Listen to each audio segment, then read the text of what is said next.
Oh, I gotta get hit.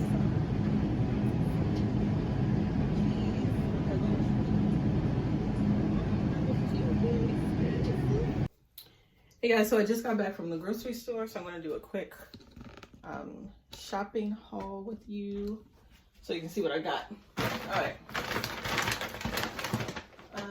There's a lot of stuff in that bag. Hold on. Okay, so I'm going to be juicing and hold on. I don't know if you guys can see me. So I'm going to be juicing, right?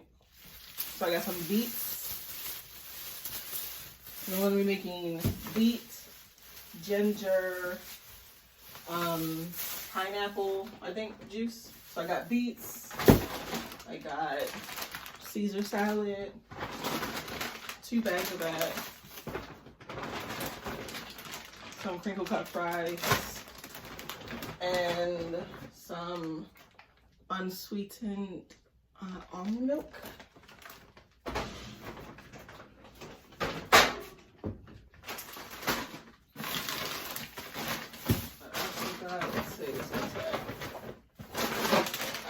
Unsalted chips because I can't have a ton of the sodium, so I got the unsalted chips. Bananas, red and yellow potatoes. I'm going to be using these today. Carrots, oranges, some chicken broth is in this bag.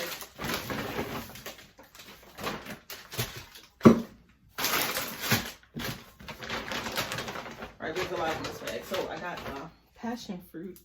I mean dragon fruit. I love these dragon fruits. They are actually really good. I know a lot of people are like, oh, they don't taste like anything. I actually really like them. So I got dragon fruit. And then tomatoes. I got some coconut milk, unsweetened coconut milk. I'm going to be using this today because I'm going to be making some curry chicken and some rice and peas. So I got curry powder and I got some kidney beans, some red beans. I got them in a can because I decided to cook this last minute, and if you buy like the dry beans, like you're supposed to let those soak overnight, and I want to cook it today. So that's why I got the can. But typically you would just buy the dry beans and wash them, let them soak overnight, and you're good. I got some thyme, some allspice again for the curry chicken, and the red beans and the rice. I got some pineapples. This is for, I'm going to be juicing. So I got pineapples. I don't feel like getting a whole pineapple because then I would have to cut that up and it will be too much. Honestly, I don't need a whole pineapple, so the can is good. And then I got some rice, 2 bags of rice, long grain. And I got, this is the first time I've ever bought sugar in literally years. But I got sugar because I wanted to bake some cookies and I didn't have sugar. So that's why I got this sugar, and it's a massively big bag, so I'm gonna have this bag forever because I don't add sugar to anything. I don't add sugar to my cereal, nothing. And I literally haven't even purchased sugar in forever. So alright, so last bag. And in this bag I got some asparagus. I have some kale, ground turkey, ginger root, and I got my chicken. So got my drumsticks, my chicken. All right, so this is all my groceries. So what I'm doing now, right, is to make sure I'm not buying like a bunch of processed foods or anything like that, because I definitely don't need any of that. I don't need any processed foods.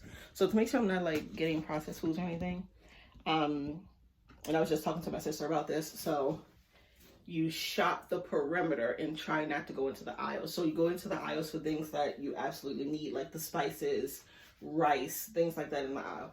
but like the actual like cookie aisle, chips aisle, and things like that, besides my unsalted chips, I can eat those fine. But like to try not to get too much boxed stuff, just don't shop the center and try and stay away from that part of like the freezer section and the processed meats. So just like try and shop the veggie section, the actual deli section, and the section where the fresh meats are. So you end up getting, you know, more healthy options. So yeah, this is all I got. So yeah, I'm gonna put this food away.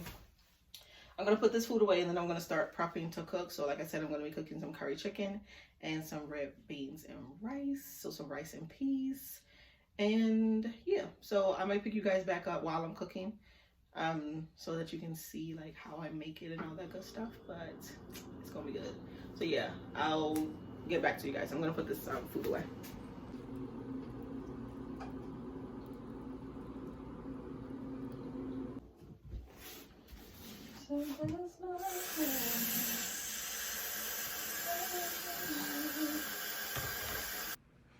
Okay, so I'm just going to try and narrate this part where I'm actually cooking.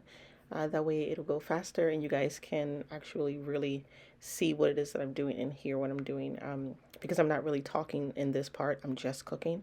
So if you want to try this recipe, I definitely want you guys to be able to know exactly what I'm doing. So first things first is I'm just going to clean my chicken gently. I don't use like crazy things to clean my chicken. I just put it inside of the water, let it soak, put the necessary things in it like the lemon, all of that, the salt, all that good stuff. So just letting it sit in the water and soak for a little bit while I prep everything else. So after that, I'm going to go ahead and use some beans. I didn't have time to get regular beans. So I just used the canned beans, because typically if you get beans, you would start prepping them the day before, and I wanted to cook this meal today, the same day. So I just got canned beans and it turned out just fine. So I just rinsed the beans off and put them inside of the little colander thing. And now I'm just using rice. So I specifically use long grain rice because that just turns out better when you're cooking rice and peas. So I would definitely recommend getting long grain rice. Doesn't necessarily have to have any flavor or anything because you're going to add all of that later on. You can see I have all of my seasonings and everything already prepped and lined up, everything that I'm going to use. And I'll tell you guys everything that I use in a little bit when I get back to the chicken. So you do want to add veggies. So I love having veggies inside of my curry chicken. I love carrots and potatoes. So I'm just going to go ahead and skin them, and that's what I'm doing here, just skinning my carrots because, you know, I like to take off that rough part when I'm putting it inside of a dish. If I'm just eating a carrot, then I'll leave the top layer on because, you know, it's good fiber. And then I'm just skinning my potatoes because this you do not want the potato skins inside of your curry. No, ma'am. Skin your potatoes. It just when you have potato skins, it just gives the potato a different taste. So with the curry, you don't want those added tastes inside of the dish. So you just want to go ahead and skin your potatoes really good. And then you just want to dice them up into little cubes. They don't have to be small or too big, like as chunky as you like them. I like them chunky, so I just do nice size cubes. Then I'm going to go ahead and wash my veggies off just like I'm doing here, just washing everything. And now I'm going to actually start prepping the chicken. So I'm taking the chicken out of the water and I make sure I dry off each piece because you don't want the chicken to be wet. No, you don't want that. So just dry off the chicken at this point. There is one step that I accidentally forgot, but it still turned out fine. And in that step, you can add just a little bit of oil just to help with the flavoring, the seasoning and everything sticking. But that's fine. I didn't need it. So here I'm just like slicing into the chicken a bit. I like to cut at the little bone. And I like to slice at the top just to, you know, open up the meat a little bit. And so that those juices and flavors can really seep into the meat really, really good. So I'm using adobo. That went by really fast. I don't even know what I used. I used adobo, garlic powder, onion powder, and something else. Darn it.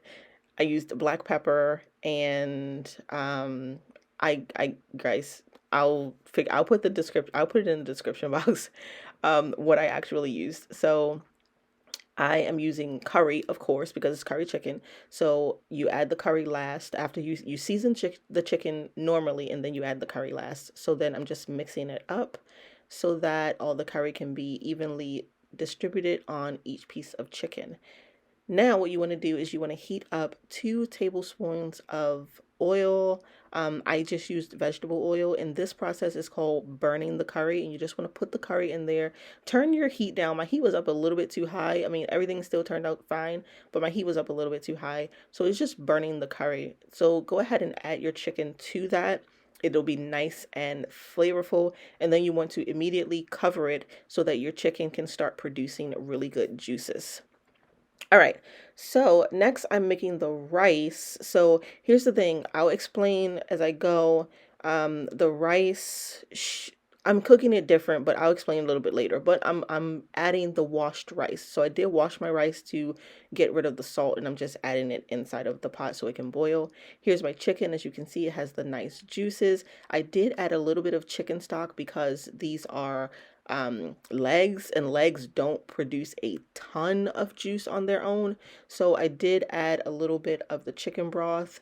I am adding it here to the burned curry, and I'm just going to put it back inside of the pot. So you see I transitioned from the pan to the big pot so that I can have enough space to add like the veggies and things later and really get the water inside of that and let it cook. So just add some water so that it makes it even more juicy and flavorful. Add your carrots and your potatoes to it, and then go ahead and mix it up. And at that point, I had added some thyme as well. So you can add individual thyme, or you can put like a thyme leaf inside. That's perfectly fine.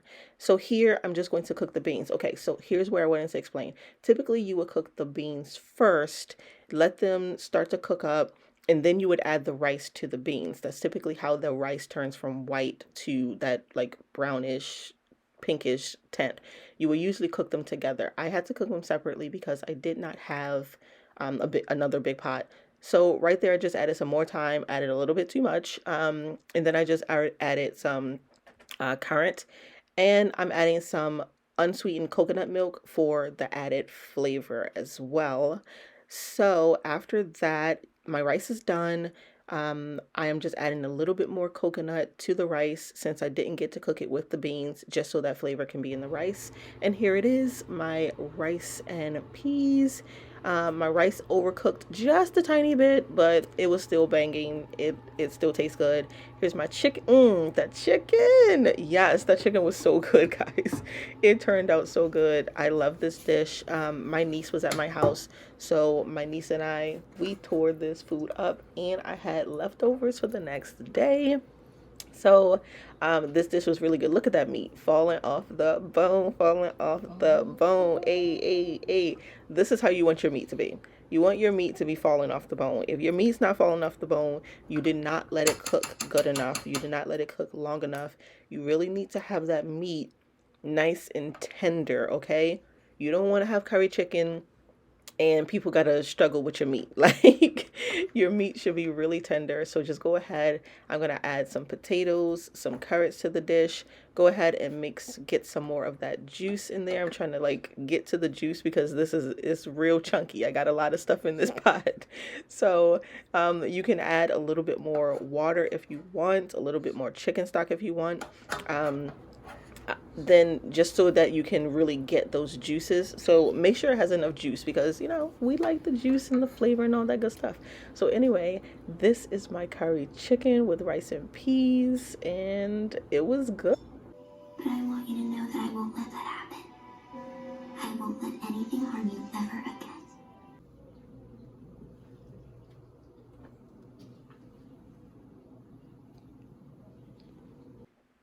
All right, so it's definitely Sunday. It's cooking day.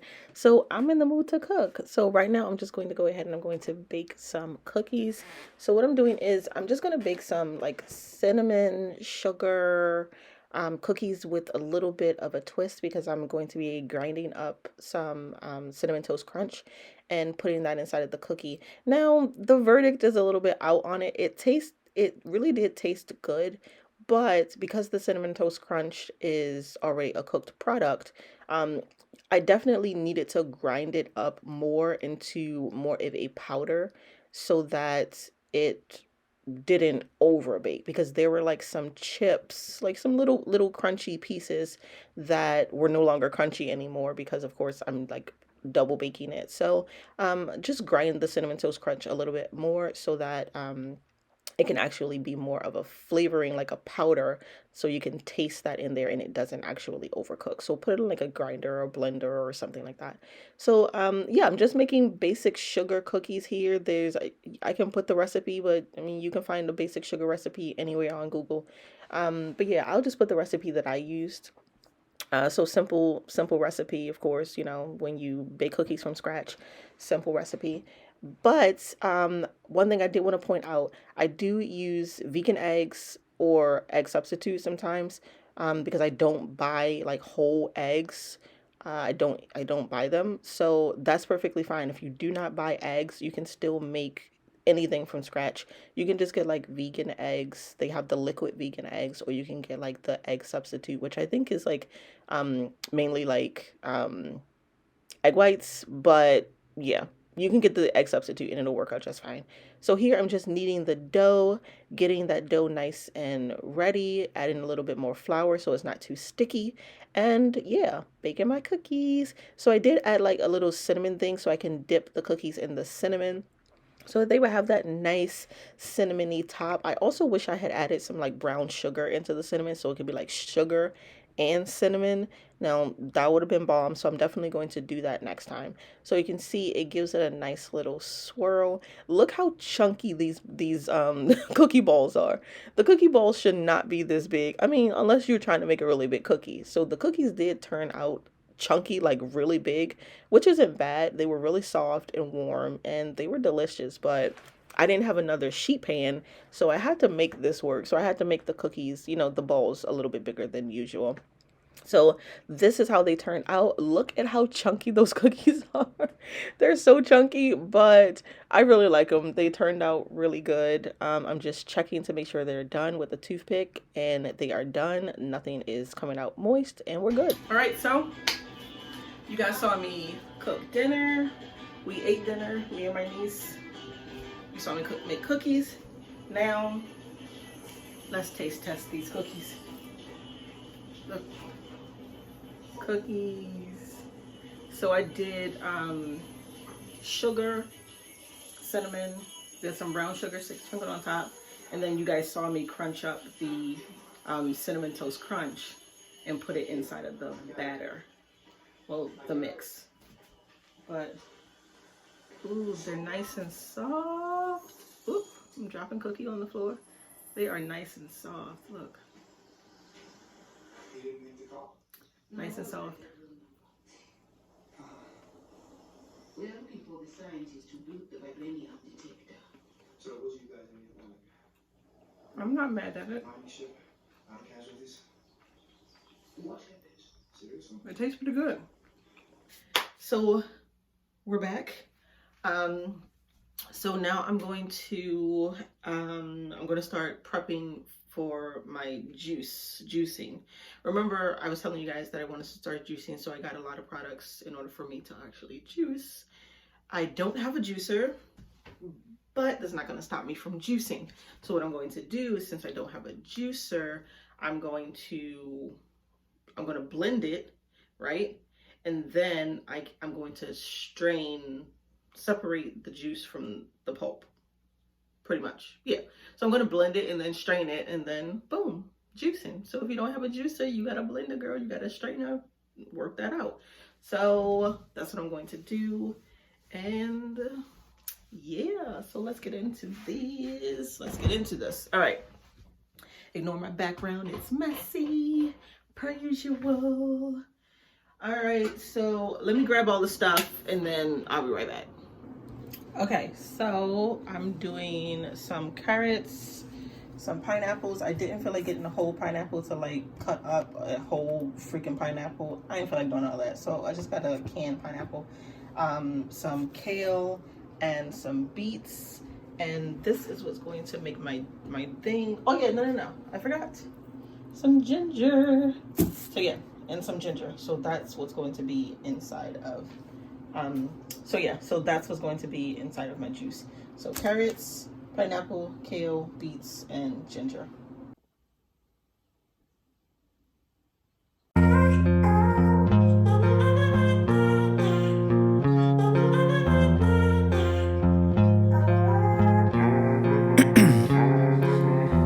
In my veins, I've been driving this train.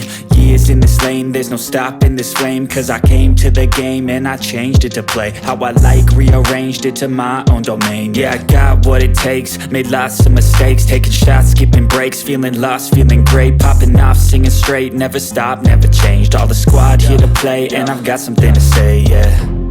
I work hard each and every day, I get lost in the words I say. I don't push pause, no, I push play. I won't stop till I make a change. I withdraw on the things I make. I turn flaws into flawless traits. I build tall, never capped in space. I won't stop till I hear him say, oh, oh, la, la, la, la, la, la, la, la, la, la, la, la.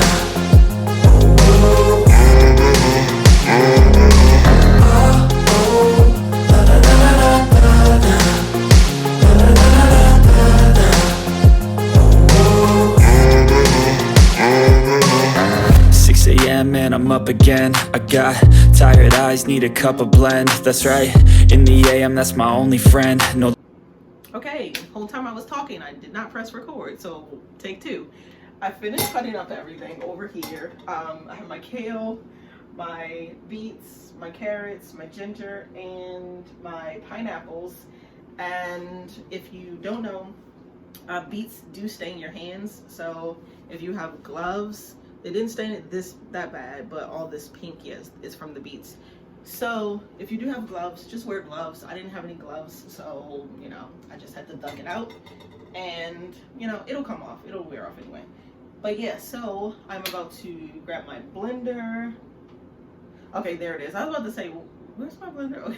I'm about to grab my blender, and then I'll start blending everything. I'm not gonna be blending all of this. This is not going to fit in all of this too much. So what I'm going to be doing is I'm going to be taking out the necessary amount that I need, and then I'll be freezing the rest of this so that once I'm done this batch, because this is 1, 2, 3, 4, 5, 6, so this is 6 days worth. So once I'm done this batch, I'll be able to make another batch, right? Yeah, I'll be able to make another batch. So I'm going to juice what I need and then freeze the rest.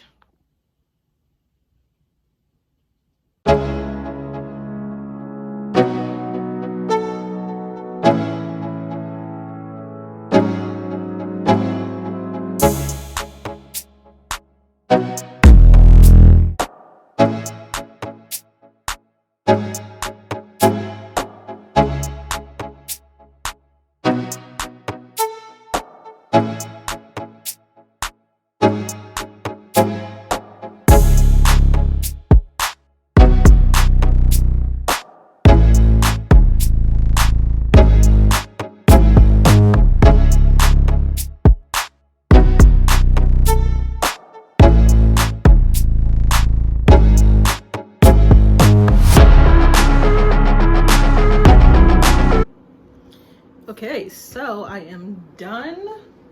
I juiced everything. I still have some left over, which is perfectly fine.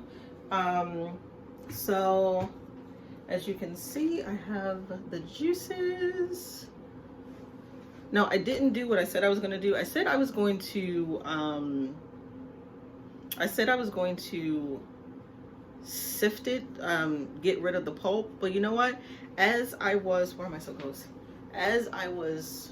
Once I finished, I was like, you know what? No, the pulp is good for me. It's fiber.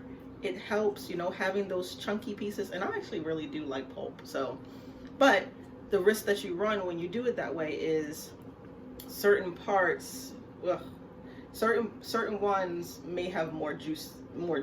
So if you want it to be even, then I would say like strain it so that you know how much juice you have. because literally you can add the pulp back, which is what I should have done. I should have strained it so I can actually like fill the juice up to a certain line for every single one, and then if I wanted to like put pulp back in it, I could have like spooned it in. But that's fine. So some of them are more full. If you can see, you can tell just by like what looks like froth right here. That's all of the frothy pulp, so it's sitting on top. So this one has, you can see the juice line, so this one actually has less juice than this one, but that's perfectly fine. Literally, I ain't selling these. It's just for me. It's just for me to like take a shot, take these every single day. And the thing about it is that yeah, it's just a quick and easy way to like be healthy. Now this one got like 2% juice. So this one, I'm actually probably gonna have to like, I don't want to take it up, I don't want to twist the top off because then the seal is gonna break. So this one's gonna have to be on a day that I'm not like leaving the house and I just want it quickly, or I can like open it and like add some water to it and really shake it up and, you know, make it a little bit more juicy.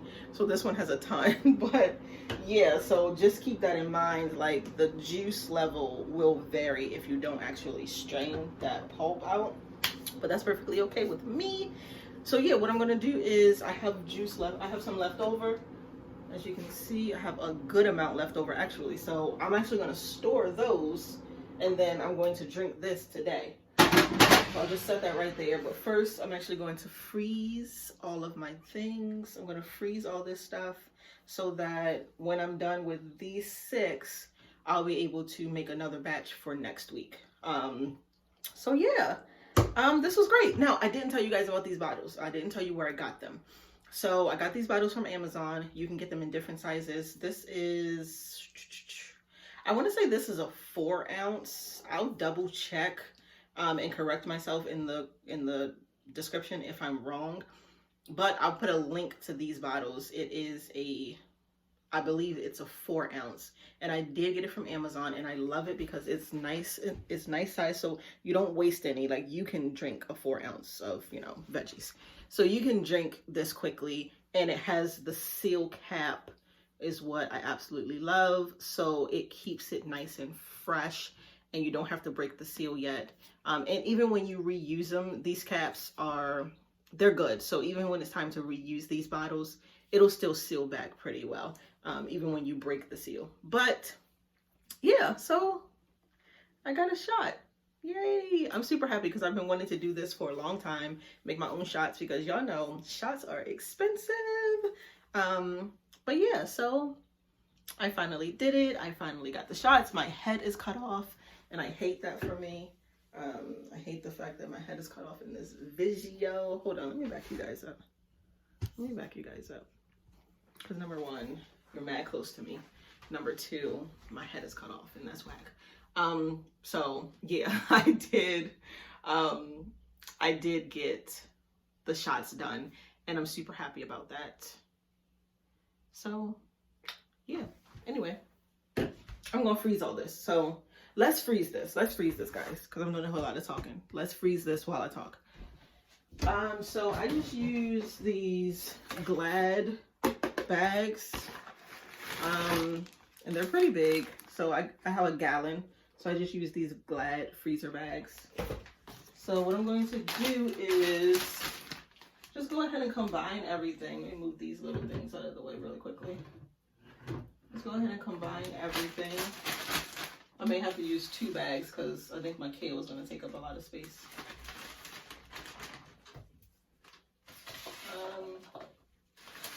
So I'm just going to get that stuffed in there. Okay, so I got my kale. I'm going to put my carrots in.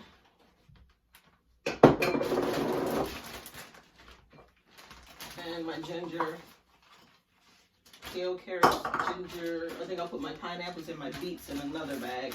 And I just want to try and like make it as airtight as possible so that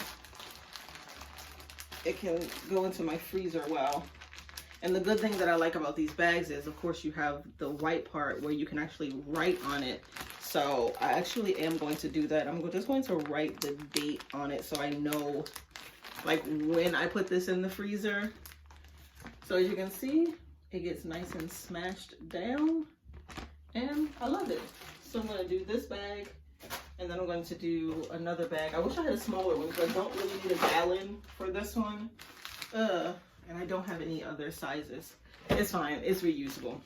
So once I open this, I can reuse it for something else. But anyway, so yeah, I'm just gonna go ahead and put the beets in here. Hold on. Put the beets in here.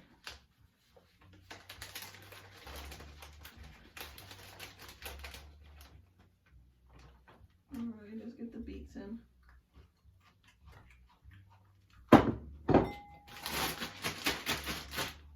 So beets, if you ever taste them, they're pretty earthy. But they're good. They're not like nasty or anything. They're just like super earthy. I'm gonna put my pineapples in here as well.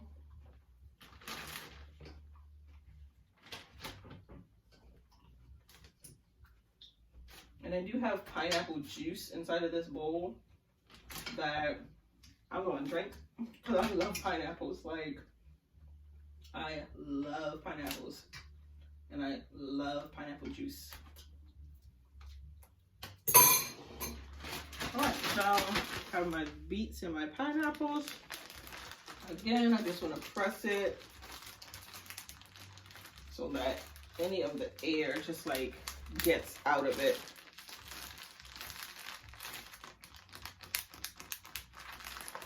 So pineapples and beets. So yeah, and this is all you need to do to juice. Super, super, super easy. If you don't have a juicer,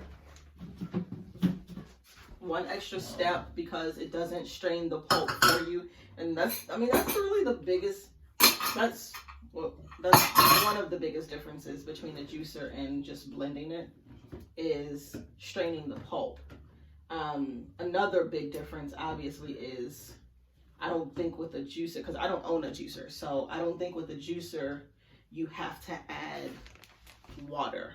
I could be wrong, but I don't think you do. I think with a juicer, it literally grinds it and presses it, the juice presses the fruits and the veggies enough to where it's getting its own liquid out of it. I think that's how a juicer works. I'm not completely sure if you have to add water to a juicer, but with a blender, you definitely want to add water, because if you don't add water with the blender, then that blade is going to start smoking. Like, it's going to be chopping, but you definitely want to be adding water to it. And, you know, water is good for you anyway. So it'll be the water, the juice completely, the veggies and stuff completely chopped, grinded. Oh yeah, that's the other thing. On my blender, I don't have like a juice setting, and some blenders might. I don't know if blenders have that, but on my blender, what the heck? On my blender, I have a chop. So I started with chop because of course they're big chunks, so I wanted it to chop it up really good. And then after everything got chopped, I put it on grind so that it can really finely grind up those chopped pieces. And then once all of that was, I could see like it was just little specks, little fibers. That's when I put it on stir so that it can mix the water and all of those fibers in really good. Of course, it still separates, but you know, you can just put it back, stir it, pour, stir it, pour. You can do it that way, or again, just like siphon it. Yeah, y'all know what I mean. So I'm going to freeze these. So I am going to write the name on it. I'm going to write the name on it, and then I'm going to freeze it, and then I'm going to actually drink. I'm going to drink what's left because I don't want to waste it. Ew. Okay, so I'm going to just add some to a cup. I have my straws. Straw. I like using these reusable straws. So I'm just going to stir it up.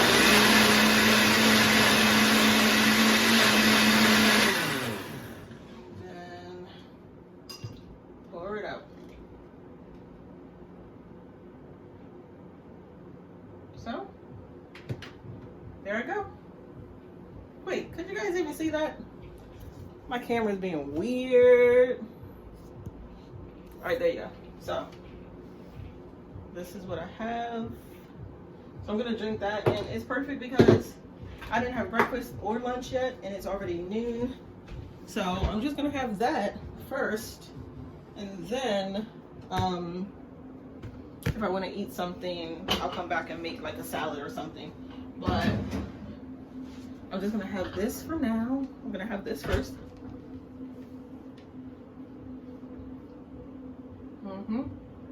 Yep, that's really good.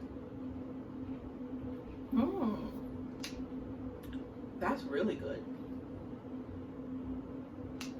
You can taste that ginger. That ginger is giving you a nice punch.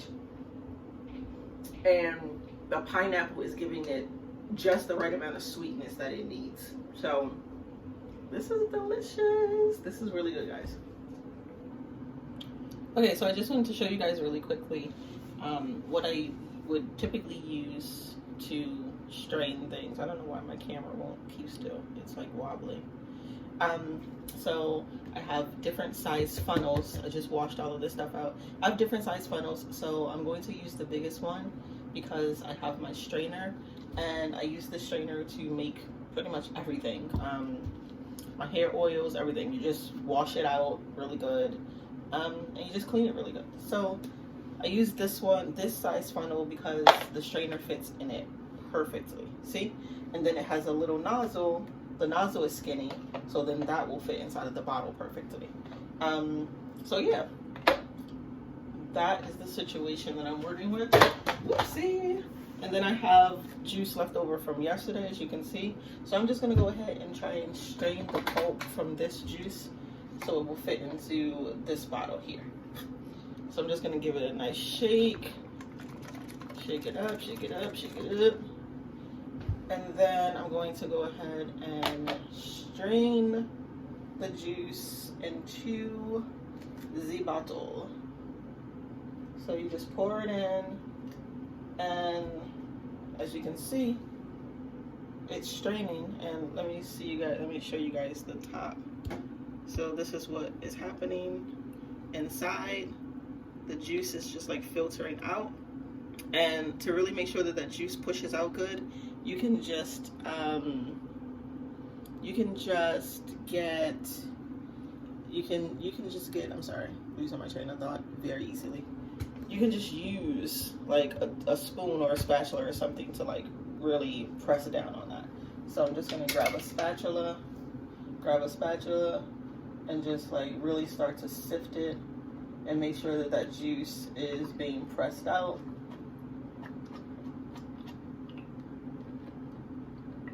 So that works. You can also grab a mash. I have a masher, but my masher has holes in it, so that's why I'm not going to use that. But if you have a masher that doesn't have holes in it, then that would be even better, because it'll really like solidly press down on this pulp and really get that juice out. All right. So I'm just going to add the rest.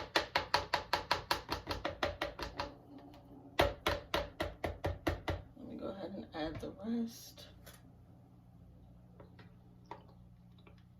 So as you can see, it starts to really separate the juice and the pulp. Okay, so that's everything. And there you go. So that is how you juice without having a juicer. Just like this. And once it starts to fill, then you can have a cup ready. Wait, my cup. I don't have a cup ready, but you should have a cup ready, so that once that starts to fill, I had some inside of this morning. Once that starts to fill, just go ahead and transfer that. So that now I can really like sift out the rest of the juice.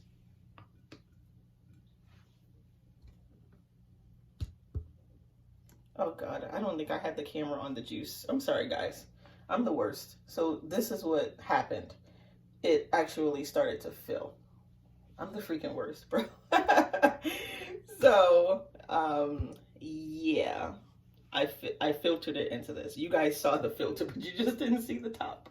You didn't see the top part. You didn't see what was happening. I mean, you didn't see the bottom. You didn't see what was happening at the bottom. So as you can see, like, I'm still getting more juice even from here. Let me try and back you guys up, number one. That's the problem. I got you too freaking close. If I back you up, then you can see everything. So yeah, what I'm doing is that I'm just sifting out the rest of the juice. So let me show you what it looks like again. This is what it looks like inside of here. And you can see all this pulp that happened from blending. And this is typically what your juicer would typically have gotten rid of all of, separated all of this. But the fact of the matter is that if you do not have a juicer, baby, blend and sift. So all this pulp, just push it,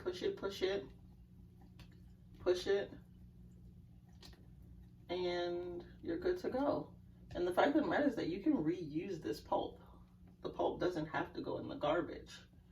I do like my juices with pulp, not this much pulp. That was a lot of pulp. So, but I do enjoy juice with pulp. So what you can do is you can just like take a little bit of the pulp and then just put it back inside of the juice, because I don't like completely pulpless juice. Number one, that's not technically the healthiest, just because pulp is fiber, and fiber actually helps your blood sugar, so that the sugar from the juice is not going directly into your system too rapidly. So what the fiber does is that the fiber actually helps regulate that sugar intake into your bloodstream. So it slows it down so that your sugar doesn't spike rapidly. So pulp is actually healthy for you. So I'm just going to add some pulp back into it. And then as you can see, I have all this pulp left. So I'm gonna do something with this pulp. I'm not just gonna get rid of it, because this is healthy. This pulp is healthy. So yeah. So yeah, I'm done. So I'm glad I had some left over. So now I have more juice, and I can just go ahead and put the lid back on, put the cap back on, and then save this for another day. Where am I looking? I'm looking at the, I'm so used to the view being over here that I keep naturally looking over here. So I need to make sure that the camera is flipped, because my eye always naturally goes over here when literally the view is over there. But anyway, so yeah, I have juice. So I'm happy about that. And then I have a little bit more right here that I can drink now.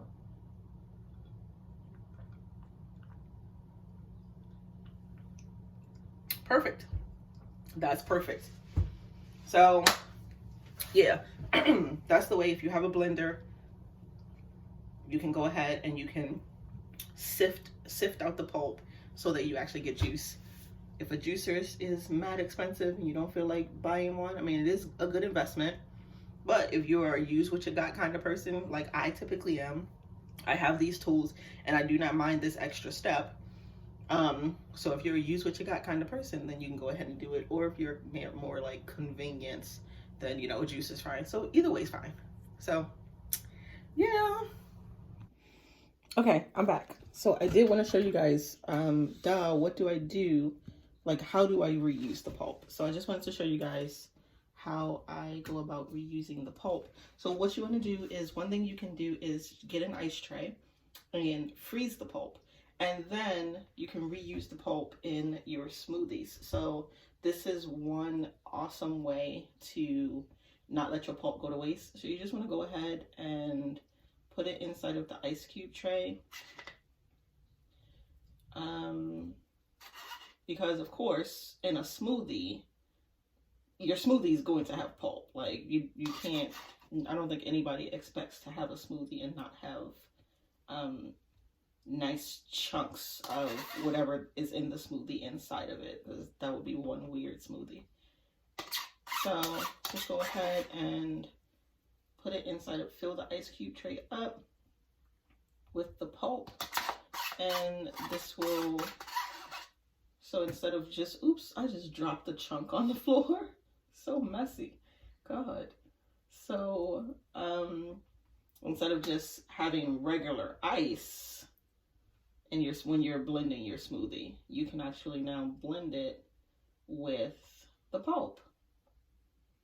So that is a perfect way to reuse your pulp, guys, is by doing that. So just like this, you're gonna just go ahead and I'm gonna smooth that out. Make sure it's nice and smooth. No, this is just me because, you know, I obsess over things. So just smooth that out. And there you go. You have your pulp inside of your ice tray, and stick it in the freezer and you're good to go.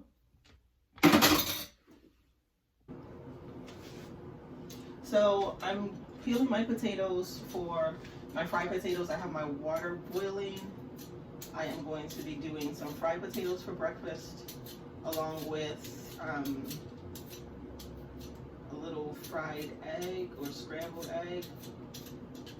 So you just want to peel the potatoes good, especially the white potatoes. Now the red potatoes, if you wanted to leave the skin on, you could, because red potatoes with the skin on are actually really tasty. But white potato skin, or yellow potato skin, does not taste good. I do not like when the yellow potato skin, I don't like the taste of it. Not unless it's like a really, really fried, hard, like potato wedge. That's the only time the yellow skin actually tastes okay. Otherwise, it needs to be peeled. I don't like the taste. So let me go ahead and peel these. Watch your little fingers when you're peeling, because it gets real. These peelers are sharp. They're super sharp. And I have definitely peeled my fingers before. And it hurts.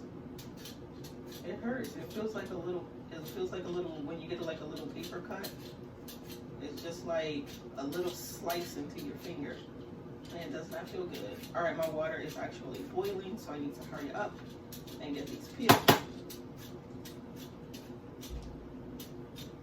So, and then I'm going to cut them up into little chunks.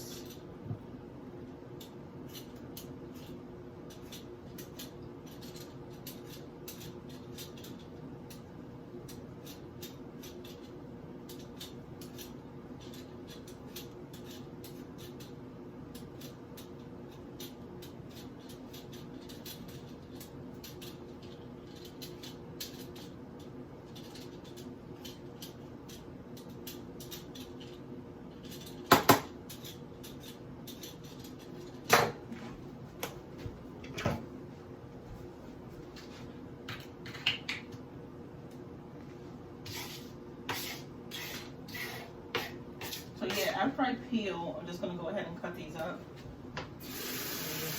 Rinse them really fast. And then I'm just gonna do chunks, because I'm going to actually be frying them. So I just put them in the water just for like 5 minutes, just to give them a good head start to, you know, make that center, cook that center down a little bit before I actually put them in the oil. So I'm just going to do chunks in preparation for frying. And these are super easy because, especially because I'm not using large potatoes, these potatoes are super small. So if I wanted to just dump them in the oil right away, I could have, because they are such small potatoes. But I am going to do the boil then fry method.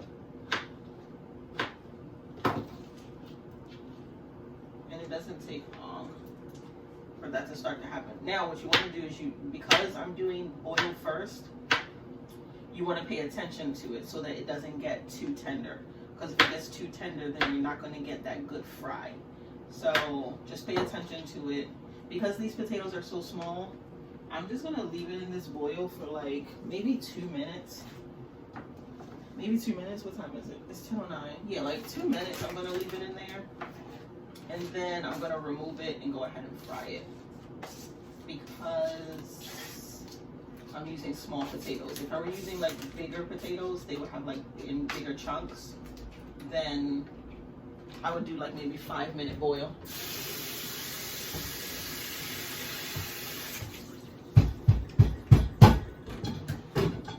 But because I'm using smaller potatoes, I'm going to boil it for less time. I'm going to boil that for a little bit and then I'll be back. Why is my fridge open? I'll be back. Alright, so I'm going to dice up the tomato.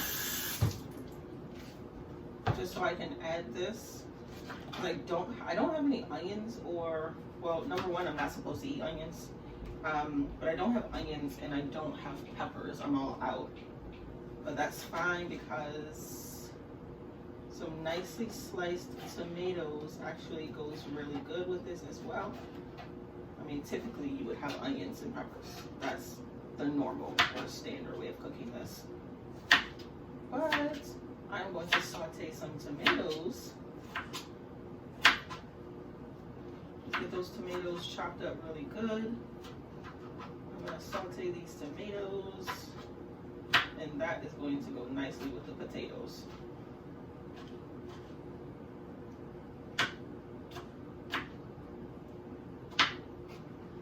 The thing about it is that I think I might cook them separate. Usually I would just toss it in, but I might saute the tomatoes separately so that I can control the water content.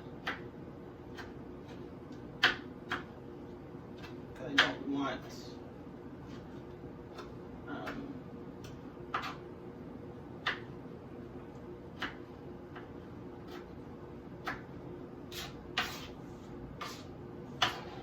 okay, so my tomatoes are nice and diced. My potatoes are, I think my potatoes are ready. Let me see. Yes, potatoes are perfect. At that stage, like the knife just went through it really good without it mushing. So that's how you know it's at the perfect stage. Should I cook in this? My other pot is right here. I'll just toss it in this really quickly, even though it's not a lot of potatoes. You know what? No. I'll just use this one. That's not a lot of potatoes. So you just want to add some oil. I'm gonna do my avocado oil. I love cooking in avocado oil. So I'm just gonna do my avocado oil. Just pour enough of that in. And then I'm gonna swirl that around. Get good coverage. And then pour some more in. So, doing my avocado. Let me move you guys closer. Let me see if I can fix this view. Because this view is like, it's kind of pissing me off actually. It's kind of annoying me. I don't know, child. It's irky. Let me see if I can put you guys over here, if it's a better view. I mean, I don't necessarily have to be in the camera, just more so want you guys to see what I'm doing. Okay, that works. Okay. So I'm just gonna grab a spoon with the holes. And then I'm just gonna go ahead and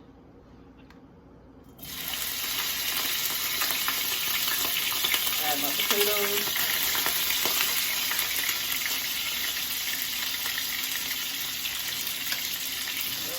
Add those. You want to make sure that all the water gets out. So strain them very good. Alright, so got my potatoes added. At this point, go ahead and add your seasoning.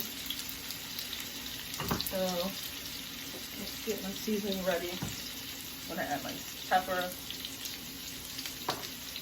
salt, obviously, paprika. Oops, it's not open. So paprika. Okay. Thank you. Paprika's doing the most right now. Just open. Okay, so now paprika, and then I'm gonna add garlic.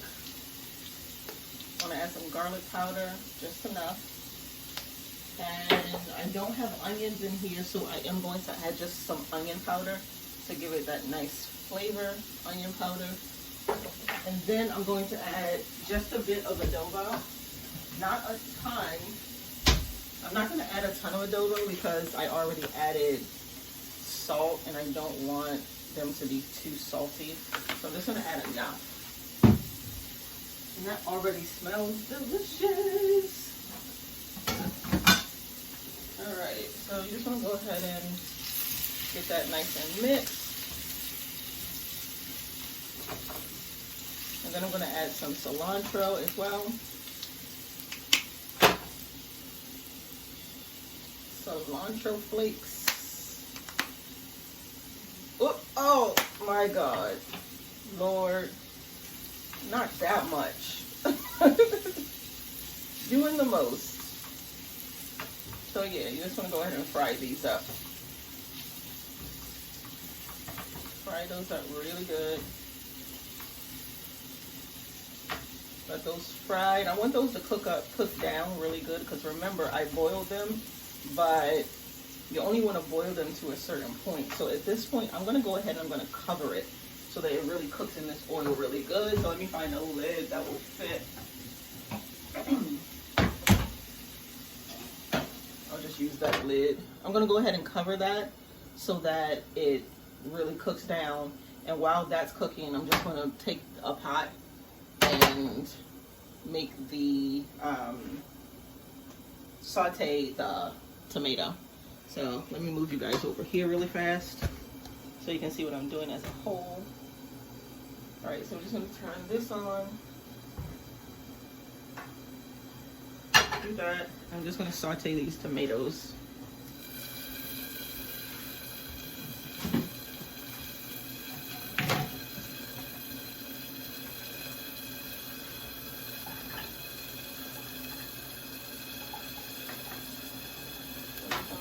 Put the tomatoes in. Whoops. Saute the tomatoes. Give this a little stir.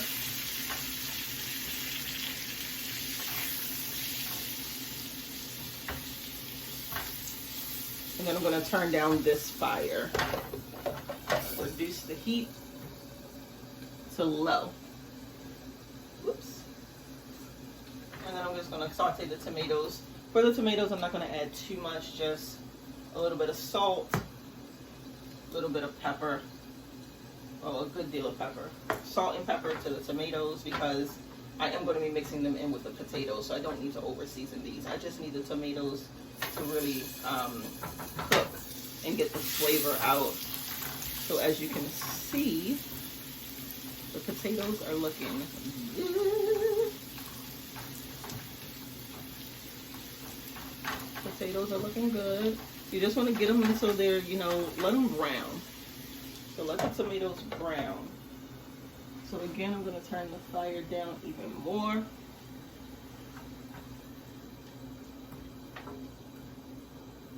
So I just want to heat my tomatoes up, and then I don't want to add the juice. So I just want to go ahead and add the tomatoes to the potato without adding the water. So I just want to press that water out. Press the water out. As you can see, you should still have the liquid inside of here. Press that out, turn this off, and then go ahead and give that a nice mix.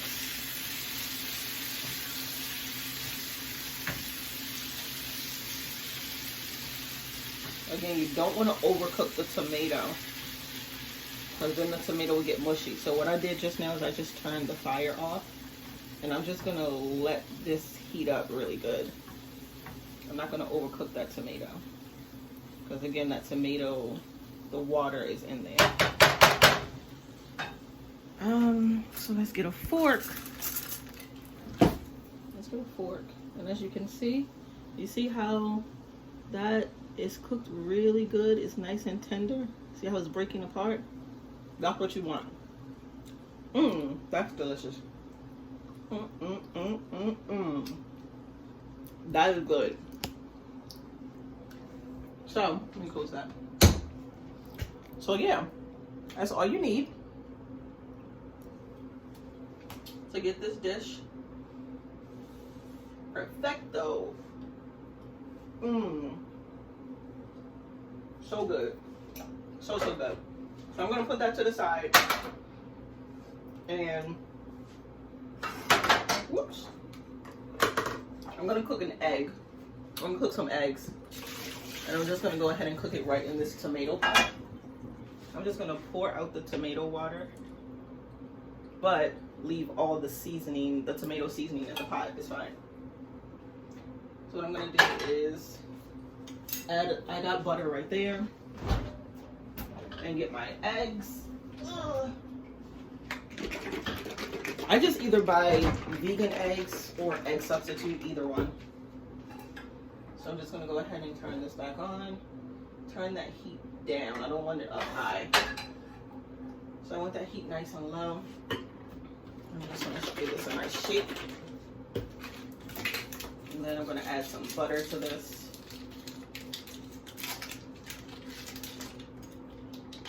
Just add a chunk of butter. Can you guys see what I'm doing? Did I move you too far away? Hold on, let me bring you back. So I'm just gonna add a chunk of butter and get that flavor going. I want to try and get that flavor off of the spatula as well, and get it into the pot.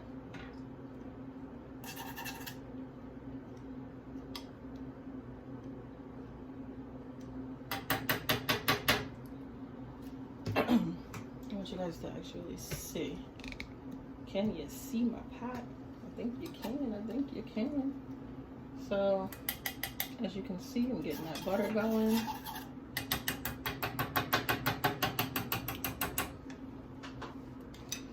I need to go grab some more paper towels. And then I just give this a nice shake and just pour it. Just pour it in. Pour it in. There we go.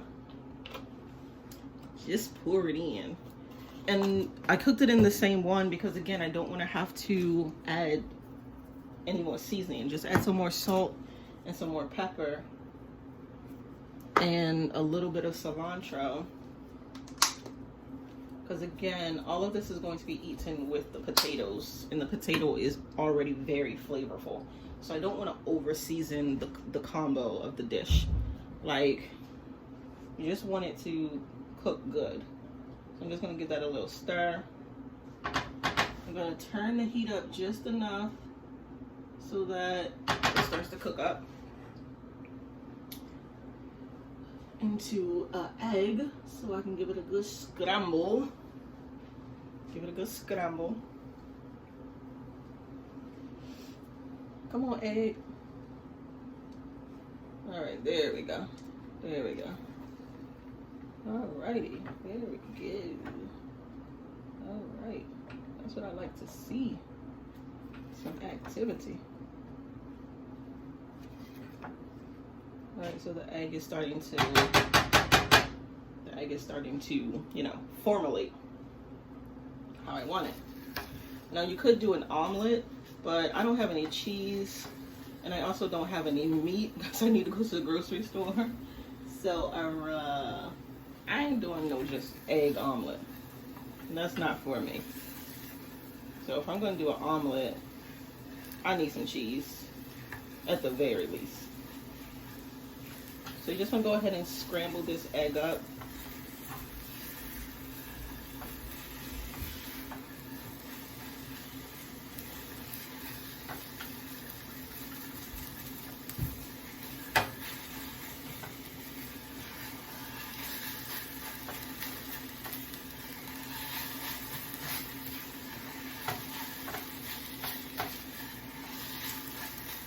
I am doing a lot of cooking in this week's vlog.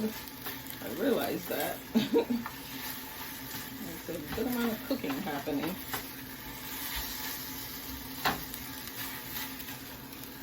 So just scramble that egg to your likeness. I like my eggs scrambled pretty hard.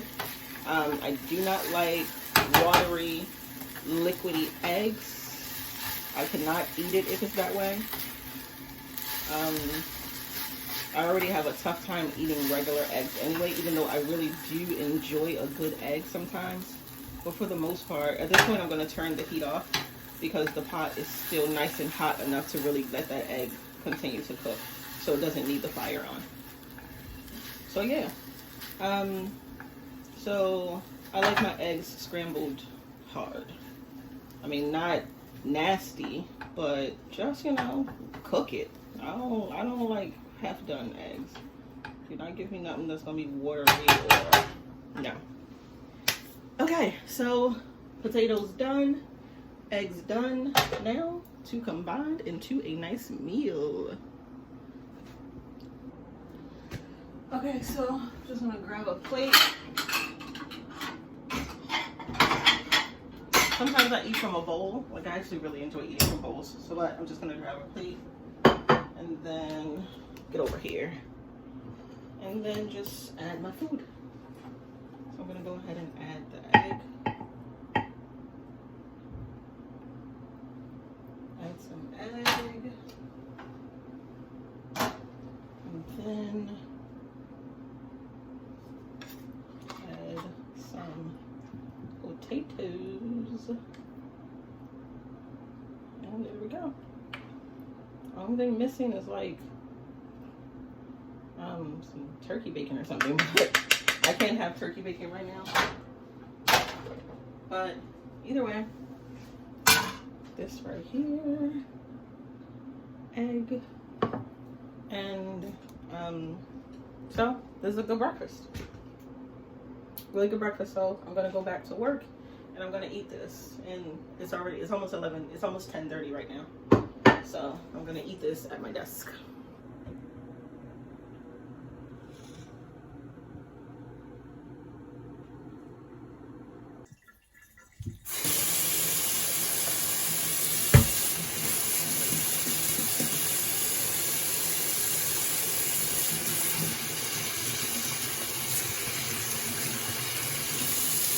I'll just wash my hands. And I already have the asparagus cut and washed. I did that already. So let's move you guys over. So yeah, I have my asparagus. It's been cut and it's been washed already. So there's that. So right there. Let me just grab my pan from up here. I want my big pan. So my asparagus. Holy crap, I'm like fighting with the pans right now to get out. Jesus. Alright, so I'm gonna use my big pan. This one. So the asparagus have room to like mix and mingle and breathe and all that stuff. Alright, so actually let me move you guys on this side. I think this angle always serves best when I'm trying to like cook something without getting meat in it, because I don't actually want to be on the vlog per se. Like, I don't mind my hands or anything, but I'm not like dressed for a vlog, so I don't really like, I don't want to get caught. I don't want to get caught slipping and then have to throw away all this footage. So yeah, I think that's good. Actually, let me just go put something on just in case I'm in it, so I don't waste my time doing all of this. Okay, I'm back. So all right, so I have my asparagus here. It's all nice and washed and clean. So I am using a little bit of avocado oil. I'm using butter. I'm using crushed red peppers, salt, pepper, garlic powder, and some veggie seasoning. So that's everything that I'm using. Let me give my potatoes a little bit of a stir real quick. All right. So So that's everything that I'm using. So first things first, I want you guys to see. First things first, I'm going to heat all of that up inside of, I'm going to heat all of that up. I'm going to try to move you guys to a good angle. I can never find a good angle that y'all not in my way. Well, I'm trying to make the thing. Okay, so first I'm going to turn the burner on high, like medium high-ish. I don't want it too high. So I'm going to turn it on medium. And then I'm just going to take some butter. And you can use margarine if you want. That's fine. I'm just using butter. And this is unsalted butter, because I'm going to be adding all this seasoning. I don't need my butter to be salted too. So I'm just using unsalted butter. And this butter is fresh. Fresh, fresh. So I'm just going to do like 2 little cups of butter. It's good. Go ahead and get that mixed in around the pan.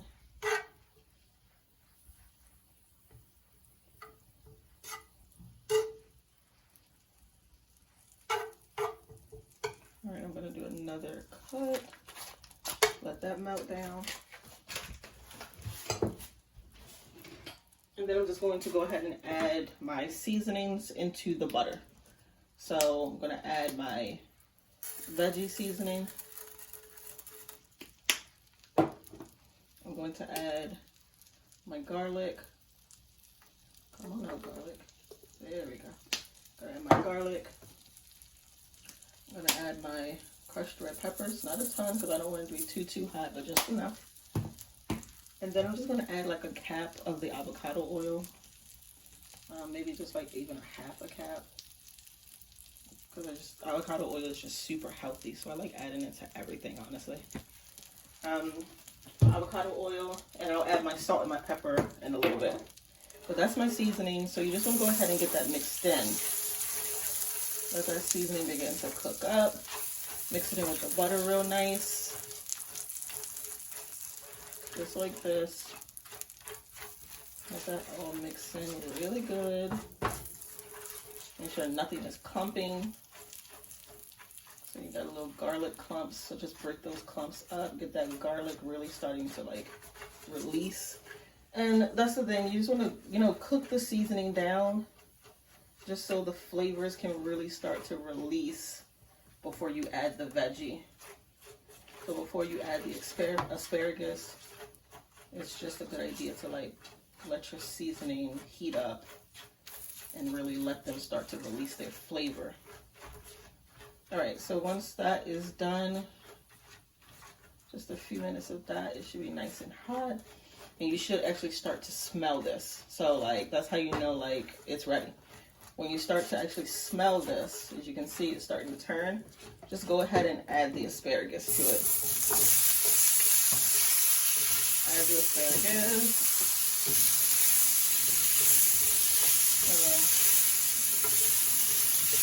Add the asparagus to it. Make sure you roll that in really good. Roll this in really good.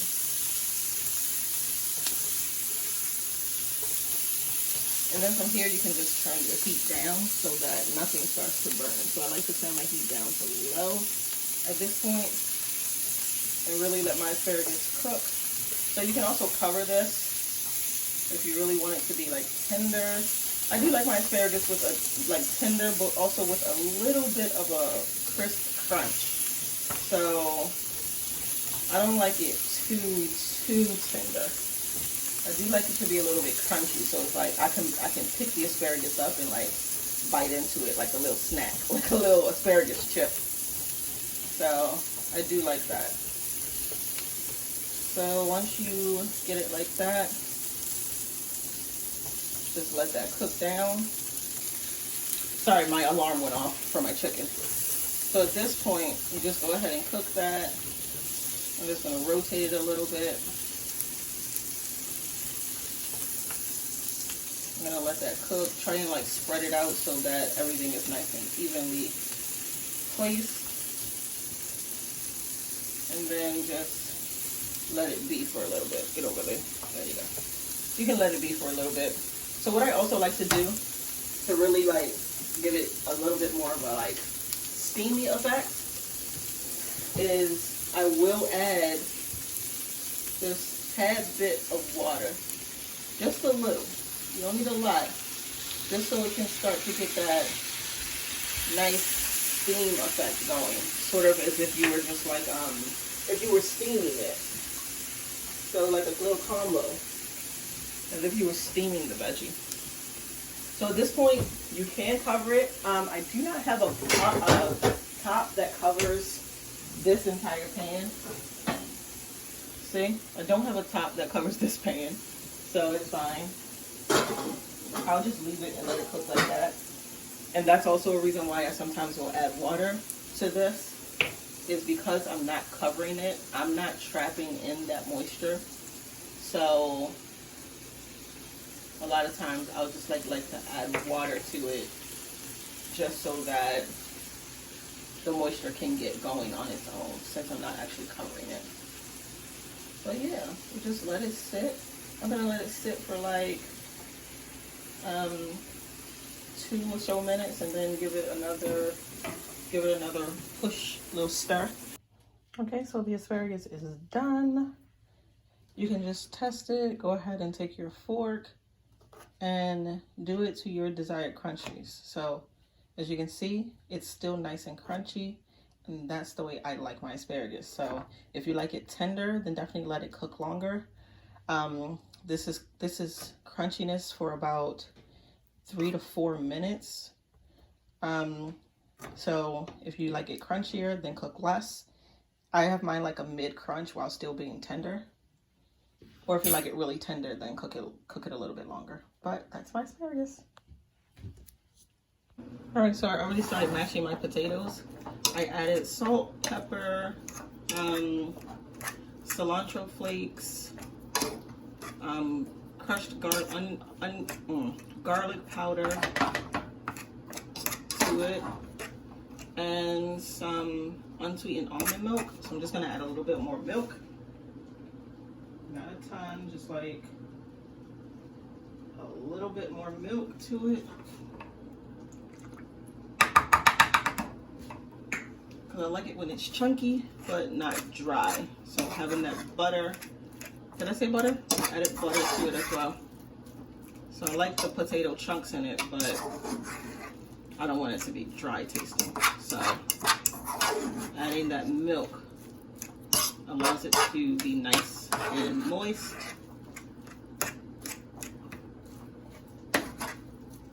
While being chunky.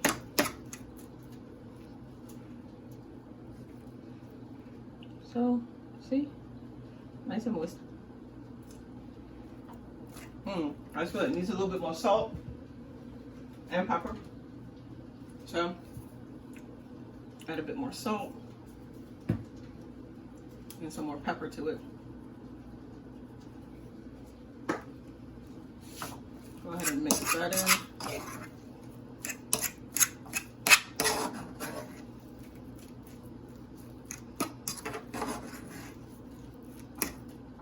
Alright, now give it a taste test. Okay.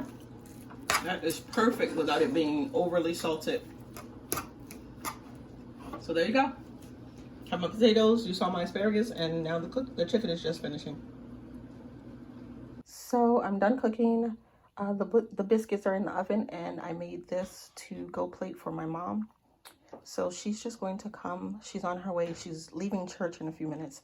So my house isn't that far from her church. So she's just going to pick up this plate and take it home with her so that she doesn't have to cook. So yeah, this is for my mom. So the biscuits are done. Just gonna put a little bit on top. Let that melt.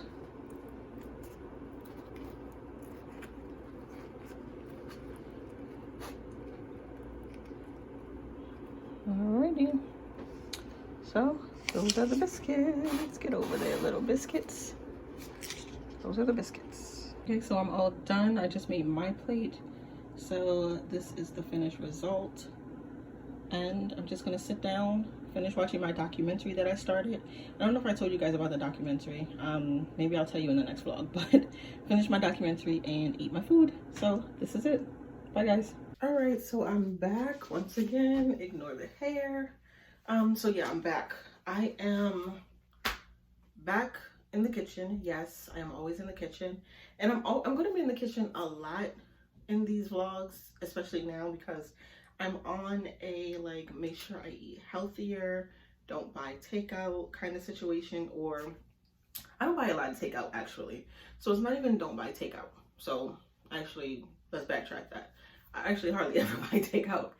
What I buy a lot of is food from the frozen aisle. So what I'm doing now is I'm buying less food from like the frozen aisle, you know, like ready-made stuff, and I'm buying more like fresh things to just prep and cook myself, and then freeze. So what I'm doing this week is instead of, hold on, let me grab the chicken. So for my salads, I like to have like the cubed chicken, and I typically will buy like the bag of ready-made, like already cooked cubed chicken, and it's just frozen. And then you just take it out and you cook it. You like, you know, pretty much you're thawing it out via cooking it, but it's already cooked. So that's typically what I would buy, right? But instead of doing that, I bought my own chicken breast, and I am going to cut this chicken breast up, cook the chicken breast, and then let it, you know, of course, cool down.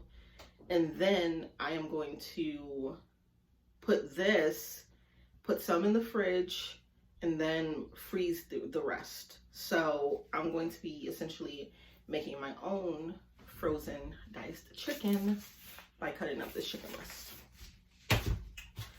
All right, so let's get into this. Anywhere you go, you belong.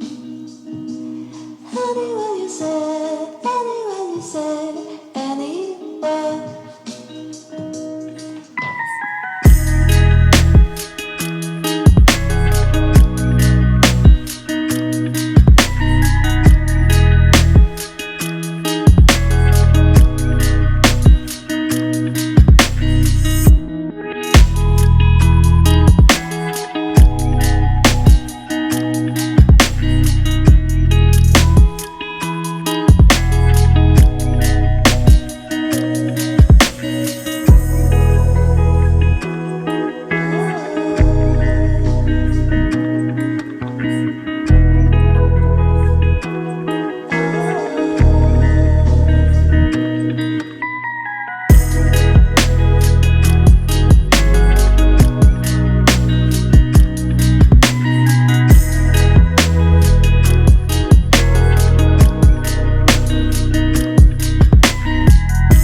You have to be careful because it's naturally going to be darker because you're already cooking it inside of the oil and the seasoning and everything from the first batch. So because it's naturally going to get darker, and also the pan is a lot hotter when you put the second batch in because you've already cooked the first batch.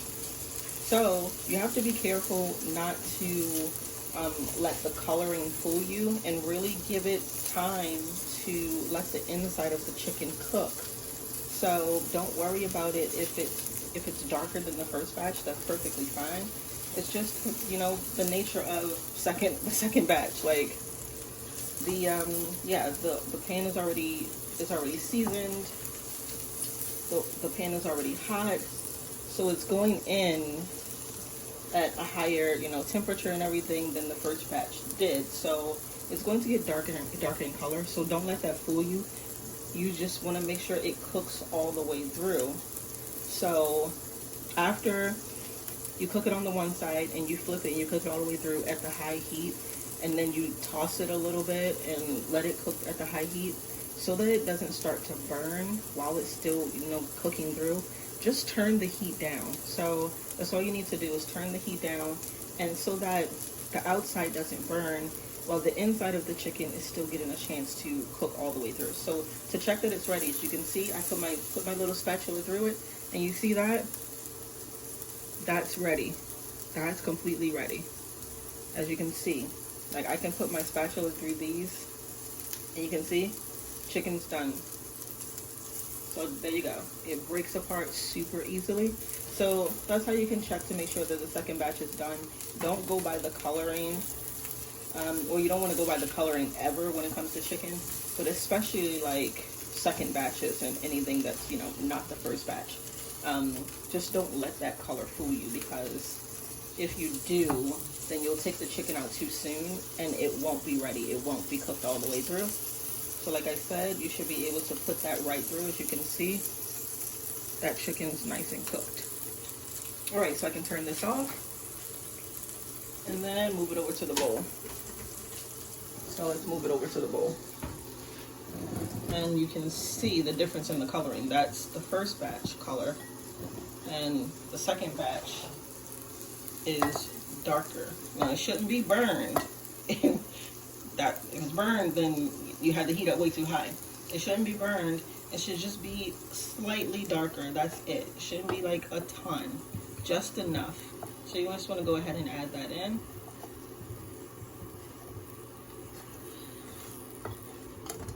And then I'm gonna let this chicken, I love when the pan is nice and seasoned like that. That's good seasoning right there. All right, so I'm just going to let that oil, put the oil in there as well. Get in there. All right. So there you have it. Chicken is done. Nice and tasty. Just gonna mix that around some. Let all that oil mix in with all the chicken. Everything's been seasoned well. And this is the chicken that I'm going to have for the rest of the week for my salads. So it's just easier than buying the bagged chicken. Just to buy the breast, cut it up yourself, and then you have chicken that's been prepped. So I'm all done with my chicken.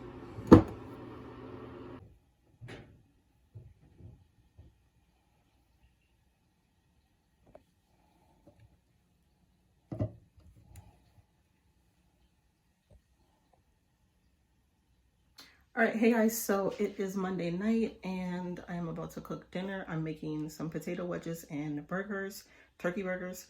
So I have my potatoes all cut up and seasoned, and I'm about to put them in the oven. So I'm gonna put them in the oven so they're nice and crispy. And yeah, so I put them in the oven at 425 and I bake for about 30 minutes and they'll be done. I seasoned them with adobo, cilantro, salt, pepper, and paprika, and of course you need to put some kind of oil so that, you know, everything sticks and they get nice and crispy.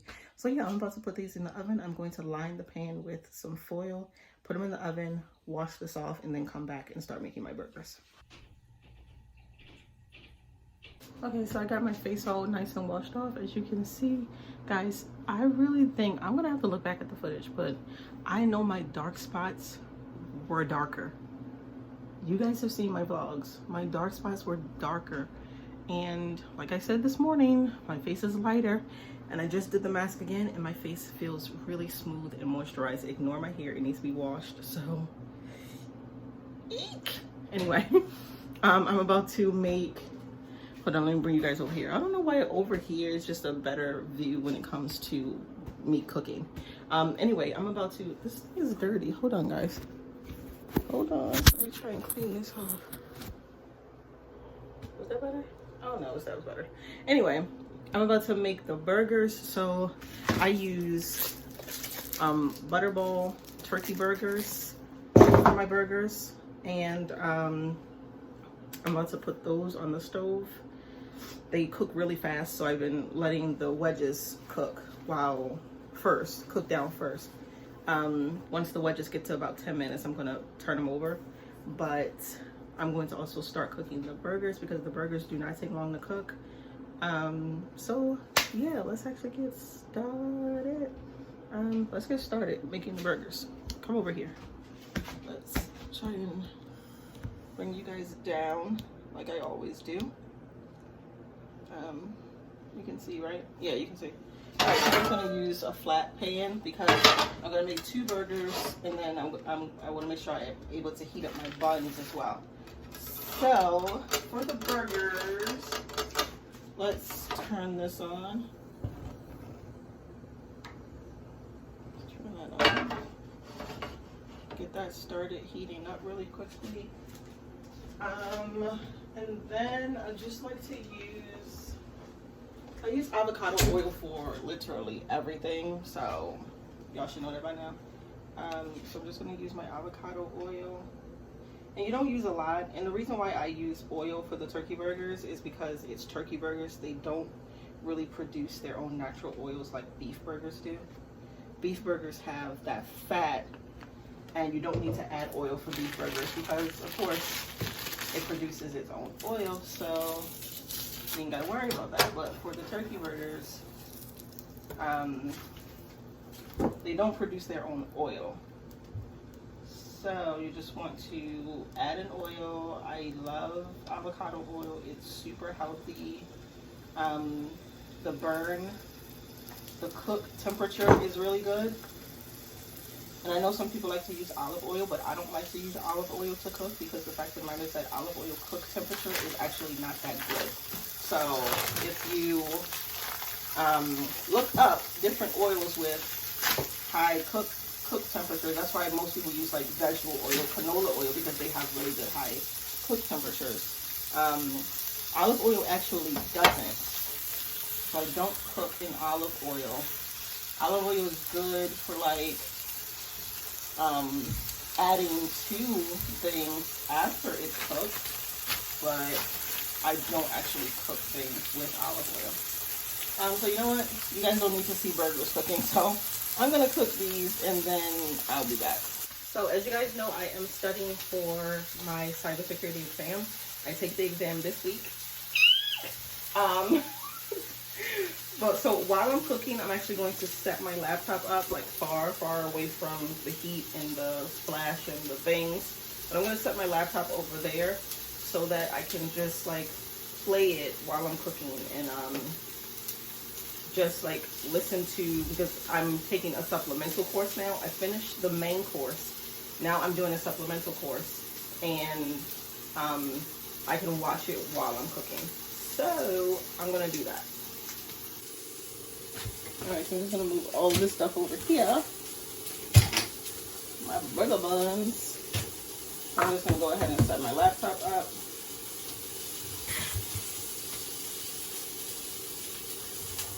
Alright, so I have my course right here. So I'm just going to go ahead and play my course so that while I'm cooking, I can actually be getting my information as well. In our current facility as is, and deal with the aftermath of a flood if it occurs.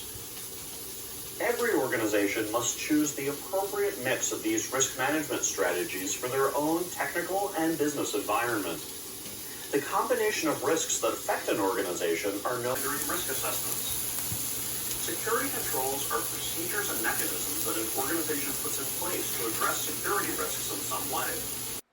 After 15 minutes, you just want to go ahead and turn your wedges over and then put them back in the oven for another 10 minutes. And I think I baked these at 425.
So the food is all done. I have some asparagus left over from last night.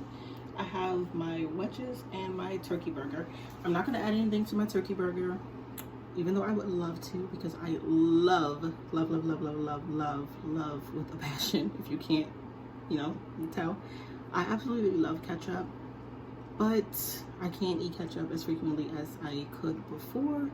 So when I'm at home, I do my best to avoid ketchup. I don't even purchase ketchup. The only time I have ketchup in my house is now if I have the packs. Even though I love ketchup and I miss her, she's my BFF, but I can't have ketchup. So I do just eat my burgers. My burger is nice and juicy, nice and moisturized. You don't need a topping when you cook well. I mean, just saying. But anyway, I do eat my burgers just like this. I'm not gonna add any tomatoes or anything like that, because even though I do like tomatoes in my salads, and in certain like dishes, I don't like tomato on my sandwiches. I think that's disgusting. So my burger is done. So yeah, I'm just gonna put the rest of the food away, and then I'm gonna sit down and I'm going to eat my food. Okay, I'm back. So let's get cooking. You know I'm always gonna be cooking in one of these videos. So hold on. Let's cook. Let's cook. Alright guys, so we are cooking again. Get down here. We are cooking per usual. And this time we are going to be making like flatbread, I guess they're called. Yeah, I think they're called flatbread. So I'm going to be making flatbread. So ignore the sound of my dishwasher. It's being crazy. So I'm just going to get out my ingredients. I'm going to be using some margarine. All right, so I have chicken here that was already pre-cooked. Remember, I prepped this chicken already. I have the tortillas, I have some shredded cheese, and I have the margarine. So let's actually bring you over here so that you guys can see me cook. That's good. All right, so I'll just turn this on. I don't want it to be up too high because I don't want the tortilla to burn before I have a chance to really get that butter and everything. I mean, the cheese and everything melting good. So, yeah. All right, so we're gonna go ahead and put that butter. Just gonna butter this really good. And I also have spray butter that I'm going to be using. So I also have some Pam, which is good to just like quickly spray. So I have the chicken that I had previously made, and I have some Mexican style blend cheese. So I want to let that butter go ahead and melt down and get really hot. And then I am going to just go ahead and cook it. Put that right there. So let's put the tortilla on. Let's put some cheese on. Put some cheese on. And then let's put some chicken on.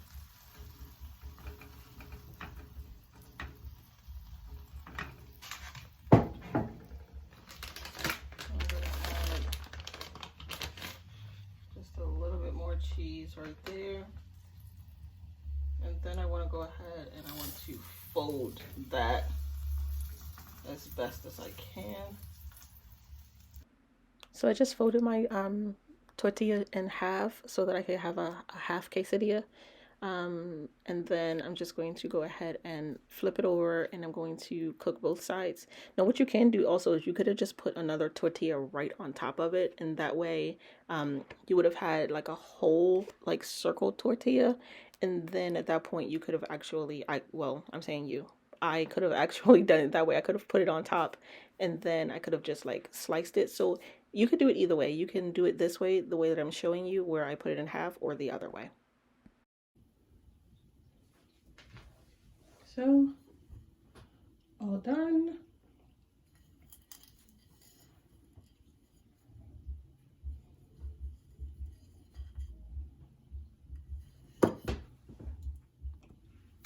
So I'm all done. I am all done. I made some French fries. This time I made steak fries instead of wedges. So I actually peeled them so there's no skin on it and cut them up smaller. So steak fries and my flatbread. So I'm going to eat this. Now this is a meal that I would love to like dip some ketchup on, but again, I don't have any, so you know, it's whatever. But this is the finished product, and yeah, this is how you make chicken flatbread at home with some steak fries.